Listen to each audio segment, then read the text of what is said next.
उत्तर प्रदेश में त्रिस्तरीय पंचायत चुनाव को लेकर आज महत्वपूर्ण सुनवाई इलाहाबाद हाई कोर्ट में हुई है। और सुनवाई के दौरान क्या कुछ खास रहा, सीधे हम आपको लेकर चलते हैं आई इंडिया के संवाददाता प्रियांशु मिश्रा के पास। प्रियांशु, आज सबकी नजरें लगी हुई थी, लगातार सुनवाइयां हो रही हैं हाई कोर्ट में। त्रिस्तरीय पंचायत चुनाव को लेकर आज क्या अपडेट रहा?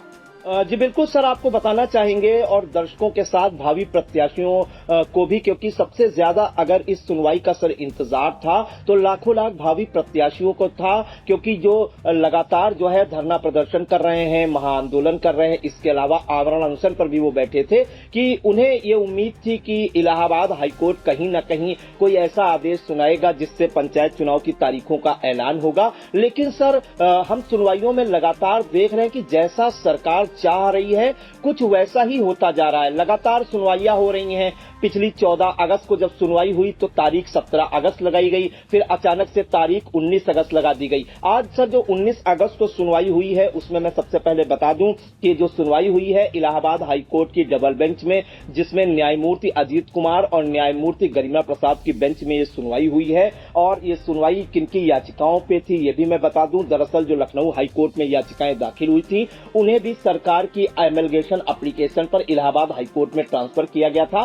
चीफ जस्टिस जो है इलाहाबाद हाईकोर्ट के अरुण भंसाली जी ने ये आदेश सुनाया था। तो सबसे पहले दशरथ यादव, आशीष कुमार सिंह, पंचायत राज ग्राम प्रधान संगठन संजय कुमार शर्मा, ओम प्रकाश प्रजापति, अनिल कुमार, अकबर अंसारी, हेमचंद्र और इम्तियाज हुसैन जो अधिवक्ता हैं वो स्वयं इन पर्सन जो है शामिल होते हैं सुनवाइयों में, वो अपनी दलीलें खुद ही रखते हैं। तो ये 9 सर याचिकाएं थी जिन पर आज सुनवाई हुई। लेकिन अगर देखा जाए तो सर सुनवाई केवल महज एक औपचारिकता बनके इसलिए रह गई क्योंकि जो है मुश्किल से 5 या 10 मिनट ये सुनवाई चली। मैं आपको बताना चाहूंगा कि सुनवाई के दौरान जो राष्ट्रीय अधिकार संगठन की ओर से एक वरिष्ठ अधिवक्ता खड़े किए गए थे आशीष कुमार सिंह, उन्होंने ये दलीलें दी कि साहब जो है चुनाव जो कराना है वो संवैधानिक अगर रूप से देखें तो चुनाव 5 साल के अंदर हो जाने चाहिए थे, यानी कि 26 मई 2026 से पहले चुनाव हो जाने चाहिए थे। लेकिन सरकार ने प्रधानों को प्रशासक बना दिया। इसके बावजूद अभी 6 महीने का समय दिया गया तो 26 नवंबर 2026 से पहले सरकार चुनाव करा दे। उन्होंने एक दलील सर ये दी कि अगर ओबीसी आयोग रिपोर्ट अपनी नहीं दे पा रहा है तो पिछली जो ओबीसी आयोग का आरक्षण था 2021 के चुनाव में, पंचायत चुनाव में, वही आरक्षण लागू कर दे और ये जो नई रिपोर्ट तैयार करे ओबीसी आयोग वो जो है अगले 2031 में जो पंचायत चुनाव होंगे उसमें शामिल कर लिया जाए। तो इस तरीके की दलीलें दी गई। जिसके बाद आपको सर बता दें कि पिछली जो 14 अगस्त को सुनवाई हुई थी उसमें वरिष्ठ अधिवक्ता वीके सिंह, जिन्हें जो है अदालती प्रतिनिधि बनाया गया था या जिन्हें जो है एमिकस क्यूरी बनाया गया था इलाहाबाद हाईकोर्ट के न्यायमूर्ति के द्वारा उन्हें नियुक्त किया गया था, उन्हें फ्रैक्चर हो गया था, जिस कारण से समीर शर्मा जो कि वरिष्ठ अधिवक्ता हैं उन्हें एमिकस क्यूरी जब सर बनाया गया तो उन्होंने आज इलाहाबाद हाईकोर्ट से एक निवेदन किया कि उन्हें 17 अगस्त को इस केस के बारे में जो है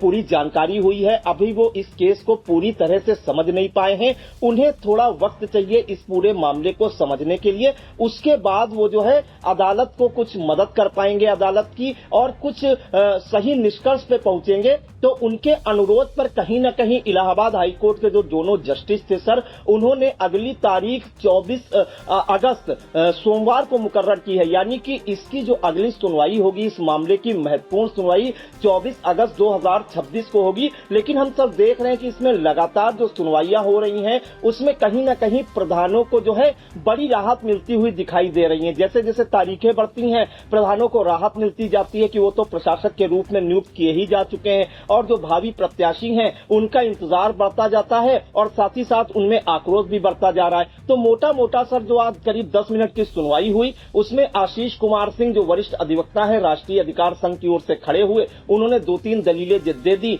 जैसे उन्होंने बताया कि 5 साल के अंदर पंचायत चुनाव इनको करवाना ही चाहिए राज्य सरकार को हर हाल में। अगर 5 साल में नहीं करा पाए तो 26 नवंबर 2025 से पहले ही चुनाव करा दें। यानी कि उनका कहने का मतलब था सर 2026 में त्रिस्तरीय पंचायत चुनाव की प्रक्रिया संपन्न करा ली जाए। दूसरे उन्होंने कहा कि ओबीसी आयोग की कोई जरूरत ही नहीं है, 2021 को जो चुनाव हुए थे वही आरक्षण लागू कर दे और जो वर्तमान में ओबीसी आयोग जो है अपनी रिपोर्ट देगा वो 2031 में शामिल कर लिया जाए। तब तक जनगणना भी सर पूरी हो चुकी होगी, क्योंकि जनगणना का कार्य अभी चल रहा है। तो कहीं न कहीं सर उन्होंने अपनी दलीलें दी, लेकिन इसके बाद जो है जो अदालत के प्रतिनिधि बनाए गए थे या जिन्हें कहे एमिकस क्यूरी नियुक्त किया गया था वरिष्ठ अधिवक्ता समीर शर्मा, उन्होंने थोड़ा समय मांग लिया कि हमें इस मुकदमे को समझने के लिए, इस केस को समझने के लिए, इसके मोटे मोटे बिंदु समझने के लिए थोड़ा वक्त चाहिए। तो सर दोनों न्यायमूर्ति ने ये डिसीजन लिया कि थोड़ा समय दे देते हैं और अगली सुनवाई की जो तारीख है सर वो 24 अगस्त 2026 जो है मुकर्रर की है। इससे पहले सर हम थोड़ा सा पहले बता दें, जो सुनवाई हुई थी 14 अगस्त को, उसमें राज्य सरकार की ओर से जो हलफनामा दाखिल किया गया था उसमें सर सीधे ओबीसी आयोग को ढाल बना लिया गया। उसमें कहा गया कि ओबीसी आयोग की रिपोर्ट जो है अभी नहीं मिल पाई है, इस कारण से पंचायत चुनाव लटके हुए हैं, वो नहीं करा पा रहे हैं। और ओबीसी आयोग ने सर जो हलफनामा दाखिल किया उसमें उन्होंने साफ कह दिया कि अभी जो है केवल 24 या 25 जिलों का हम दौरा कर पाए हैं और जो है अभी हमें वक्त लगेगा, उसके बाद ट्रिपल टेस्ट का फार्मूला भी लागू करना पड़ेगा। यानी उनका सीधे कहने का मतलब था कि अभी जो है 5-6 महीने का वक्त और लगेगा। जैसे कि एक खबर हमने पहले भी सर आज दिखाई है कि ओबीसी आयोग की जो रिपोर्ट है उसमें नवंबर-दिसंबर तक का वक्त लग सकता है। उसके बाद जो है ट्रिपल टेस्ट का फार्मूला लागू करेंगे, सीटों का आरक्षण निर्धारित होगा और उसके बावजूद भी सर बहुत से ऐसे कैंडिडेट हैं लड़ने वाले चुनाव जो संतुष्ट नहीं होते हैं ओबीसी आयोग के आरक्षण से, वो सुप्रीम कोर्ट तक चले जाते हैं। तो कहीं ना कहीं सर ये जो प्रक्रिया है पूरी चुनाव की, पंचायत चुनाव की, वो मुझे तो लग रहा है कि अब ये कानूनी दांवपेच में लगातार फंसती जा रही है। अब 24 अगस्त 2026 की सुनवाई का भी इंतजार कर लेते हैं सर। बिल्कुल, 9 याचिकाओं पर आज सुनवाई होनी थी। सभी को इंतजार था कि आज हाई कोर्ट से इस मामले में कोई अहम फैसला आ सकता है, लेकिन वही बात फिर घूम फिर कर आ गई कि जिस तरीके से डेट पर डेट मिल रही है, फिर से 24 अगस्त की तिथि मुकर्रर कर दी गई है। अब 24 अगस्त को क्या रहने वाला है ये देखना रहेगा। दूसरी तरफ सरकार की मंशा सभी को पता है कि सरकार नहीं चाहती है कि उत्तर प्रदेश में त्रिस्तरीय पंचायत चुनाव विधानसभा चुनाव से पहले हों। इसकी तैयारी बराबर सरकार करती आ रही है। अब हाई कोर्ट में जब सुनवाई चल रही तो वहां भी टाल मटोल वाला रवैया धीरे धीरे अपनाया जा रहा है। आगे चलकर फिलहाल हाई कोर्ट से क्या कुछ निकल करके आएगा, इस पर सबकी नजरें गड़ी हुई हैं। जैसे ही 24 अगस्त को सुनवाई होगी, हम फिर एक बार अपने दर्शकों को इस पूरे मामले में बताने की कोशिश करेंगे। प्रियांशु, आपने बहुत बेहतरीन ढंग से अदालत की आज की कार्रवाई को दर्शकों तक पहुंचाया, आपका शुक्रिया। जी सर।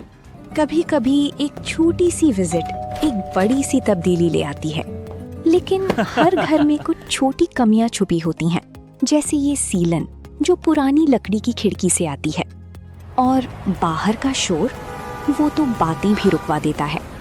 बस एक फिक्स और सब कुछ बदल जाता है। ग्रीन प्लास्ट की प्रीमियम यूपीवीसी विंडोज, ना सीलन ना शोर, सिर्फ सुकून। वेदर रेजिस्टेंट डिजाइन जो हर मौसम में सालों तक साथ निभाए। एक्सीलेंट थर्मल इंसुलेशन ताकि घर रहे ज्यादा कंफर्टेबल और energy efficient. Low maintenance finish, ना बार बार पेंट की जरूरत, ना एक्स्ट्रा झंझट। Green प्लास्ट UPVC Windows, leading and trusted manufacturers of UPVC and doors.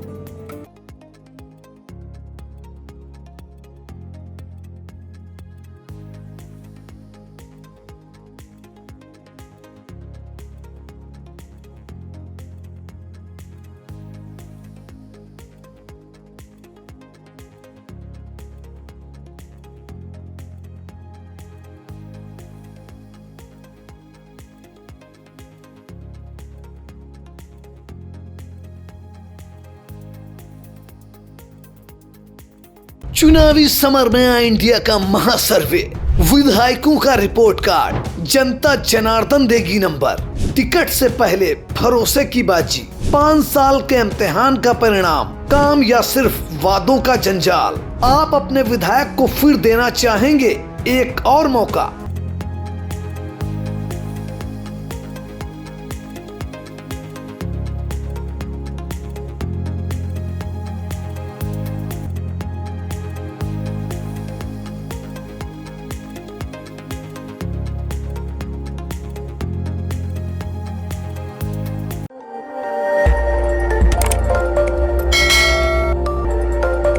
खबर आपकी, नजर हमारी। देखते रहिए आई इंडिया।